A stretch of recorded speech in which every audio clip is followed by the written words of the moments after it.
dekat asrama ni ada cerita seram tak? Sini aku terdiam. Kemudian salah seorang iaitu Faiz tanya balik dekat aku, kau duduk bangunan lama tu kan? Aku angguk. Ya, blok tu lah. Saya duduk tingkat 4, bilik 404. Seorang lagi iaitu Hanif cepat je terus balas, oh, tingkat 4, bilik 404. Dulu aku pernah dengar cerita pasal bilik tu.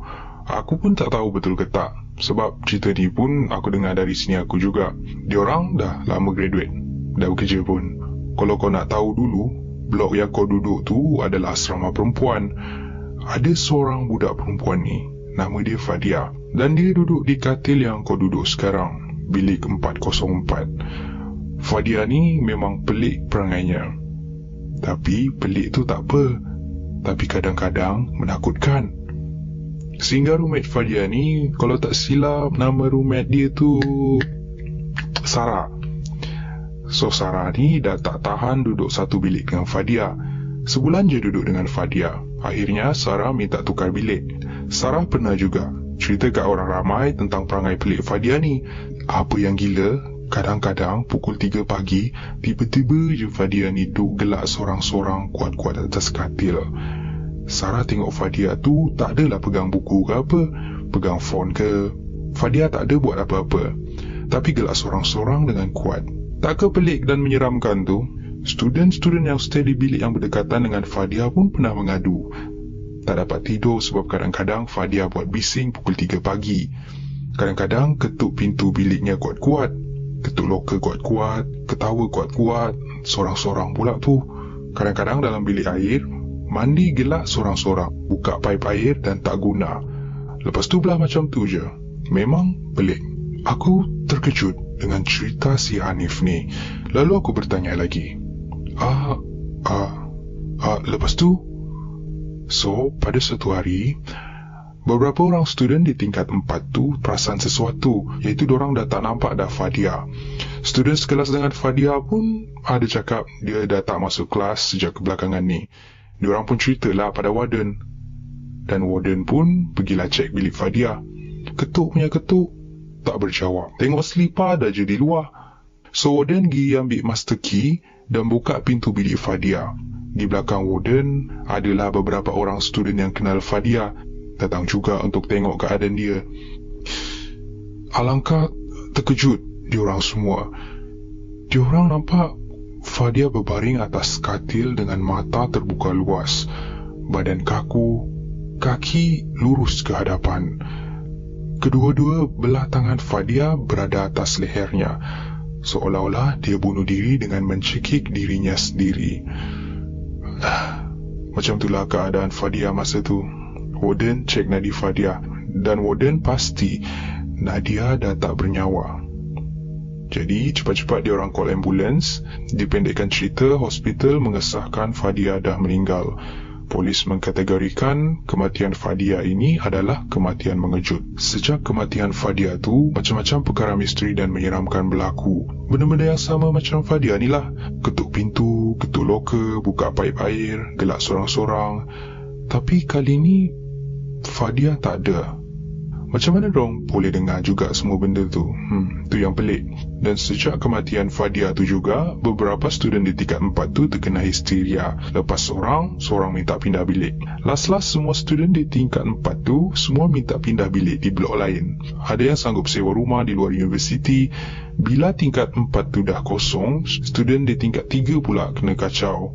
So, sama juga. Seorang demi seorang pindah dari blok tu. Last-last semua pindah. Dan dah tak ada orang duduk di blok tu. So, tu je lah yang aku tahu pasal blok lama tu. Dah lama dah sebenarnya blok ni tutup. Semester ni je baru buka balik.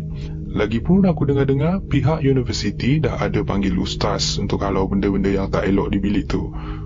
Dan diorang dah pagarkan dah pun blok tu. Wallahualam.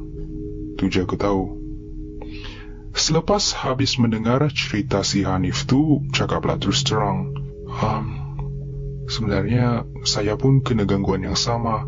Member saya kat tingkat 3 pun kena. Tapi member saya tu nampak hantu di dalam bentuk bayangan saya. Dorang fikir saya belasaka. Si Hanif balas, "Macam ni lah, aku kenal seorang ustaz yang pandai rawat benda-benda macam ni. Nah, nombor dia. Kau kontak dia, kita orang nak pergi dah ni. Ada kerja sikit. Kau kontak dia dulu, okey? Assalamualaikum." Diorang pun berlalu pergi. Aku pun pelik juga, apa pasal diorang ni macam terburu-buru nak pergi. Tapi aku abaikan. Aku terus call ustaz tu, tapi dia tak angkat. Tengok jam baru pukul 4 petang. Akhirnya aku hanya hantar SMS. Dan aku ceritakan secara ringkas pasal gangguan yang aku lalui. Aku balik bilik dan tidur. Pukul 6 petang, aku bangun balik. Bangun je, terus buka phone dan terus pergi ke bilik air untuk mengambil wudu dan sembahyang. Dalam pukul 7 lebih. Sekali lagi, aku pergi bilik air untuk mandi. Aku masuklah satu kubikel tandas yang paling hujung. Aku terus mandi. Tengah-tengah syok mandi, tengah syampu rambut, mata aku tertutup waktu itu dek kerana bui syampu. Syampu rambut puas-puas dan seterusnya aku bilas rambut aku dengan air. Bila aku buka je mata, aku nampak seorang perempuan betul-betul berdiri depan aku dengan tangannya yang kelihatan sedang cekik dirinya sendiri. Rambut panjang sampai ke lutut, muka pucat, mata bulat. Dia berdiri betul-betul depan pintu kubikel tandas tu menyebabkan aku tak boleh nak keluar dari tandas tu. Aku terjatuh terduduk. Masa tu aku memang cemas sangat dan aku nampak dia perlahan-lahan bongkokkan badannya dan dekatkan mukanya ke arah aku. Tak usah bercakaplah betapa takutnya aku pada masa itu. Aku pun pejam mata dan jerit sekuat hati. Tak henti aku menjerit. Dan dalam beberapa minit aku menjerit, aku terasa seolah-olah aku hanyut ke alam lain. Tapi masih lagi aku dengar diri aku menjerit. Masih lagi aku dengar bunyi air yang jatuh ke lantai. Tapi secara perlahan-lahan bunyinya itu seakan-akan tenggelam. Dan badan aku terasa seolah-olah menggelupur dengan sendiri. Aku tak tahu aku berada di alam mana. Seolah-olah ada seseorang kawal badan aku. Aku tak tahu berapa lama aku menggelupur. Beberapa minit selepas itu, aku rasa seolah-olah dengan lajunya aku terjaga dari hanyut tadi. Tiba-tiba dengan laju, mata aku tercelik dan badan aku berbaring atas lantai. Tapi, bukan di lantai tandas, tetapi di atas lantai sebuah rumah. Aku bangun perlahan-lahan. Aku tengok sekeliling ramai member-member yang aku kenal universiti duduk tengok aku, depan aku. Aku tengok ada seorang ustaz. Dia pun berkata, "Alhamdulillah, jin tu dah keluar dari badan kamu." "Ah, jin?" Aku bertanya keheranan. Ustaz tu balas, "Ya, ada jin yang suka dekat kamu." "Hah?" Aku memang di dalam keadaan yang kebingungan. Aku tidak mampu untuk berkata apa-apa. Ustaz tu sambung lagi, "Tak apa, kamu dah okey. Kamu baliklah dulu. Bilik kamu saya dah bersihkan, tapi tak apalah. Malam ni kamu tidurlah dulu di bilik kawan kamu. Kalau ada apa-apa, nanti senang." Member-member aku pun mendekati aku dan pimpin aku keluar. Aku tengok di luar sudah gelap. Aku buka phone, sudah pukul 11 malam. Lama jugalah aku menggelupur rupanya. Malam tu aku tidur di bilik Fahmi. Aku ambil beg-beg aku dan juga tilam di bilik aku.